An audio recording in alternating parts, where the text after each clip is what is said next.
Assalamualaikum warahmatullahi wabarakatuh. Shalom, Om Swastiastu, Namo Buddhaya, Salve, salam kebajikan, dan salam sejahtera untuk kita semua. Salam demokrasi.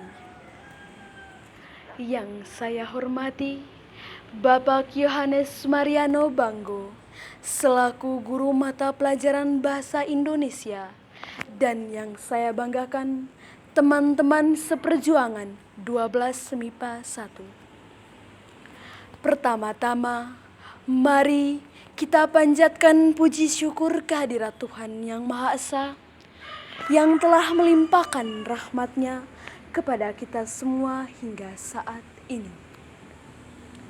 Izinkan saya membawakan pidato dengan judul Wajah Demokrasi Negeri Ini.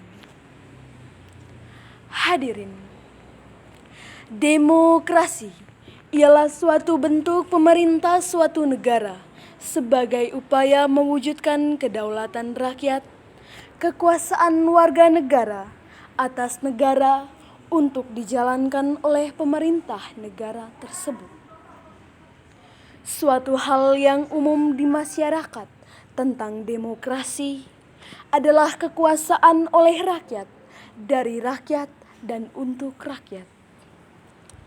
Tapi bukan suatu hal yang baru bagi kita bila kita mengatakan bahwa demokrasi di negeri ini hanya omong kosong belaka. Sebut saja masalah yang erat kaitannya dengan demokrasi adalah politik. Bagaimana kondisi politik negeri kita saat ini? Carut-marut, berantakan. Ketidakpercayaan, kecurangan, keraguan, dan kesangsian menghiasi ruang politik negeri kita akhir-akhir ini. Berbagai macam protes, demonstrasi, dan petisi oleh aneka kelompok masyarakat terhadap pemerintah menghiasi panggung politik harian. Berbagai tuduhan tentang kebohongan, manipulasi, kepalsuan, dan ketidakjujuran menjadi perdebatan dalam wacana politik di berbagai media. Ada kecurigaan politik bahwa selama ini bangsa Indonesia hidup di alam demokrasi tak bertuan, di mana prinsip kekuasaan di tangan rakyat justru dimanipulasi oleh para elit politik yang dengan memainkan aneka permainan kantor serta menyembunyikan kebenaran dari rakyat. Sebut saja politik negeri ini di mana-mana banyak korupsi. Mulai dari pejabat kelas teri hingga pejabat kelas kakap, pejabat tingkat daerah hingga tingkat nasional saling berlomba untuk meraup harta rakyat.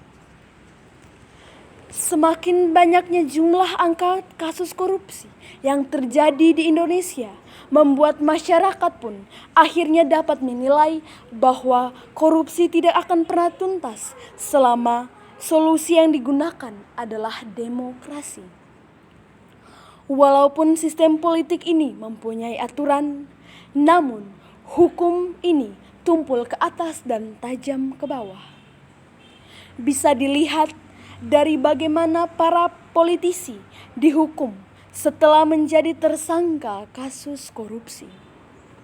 Sebut saja sebagai contohnya, maling ayam diancam divonis 5 tahun penjara, namun yang merupakan seorang koruptor yang merugikan rakyat sebesar 2 miliar dihukum 2 tahun, 8 bulan, dan bahkan lebih kecil dari itu.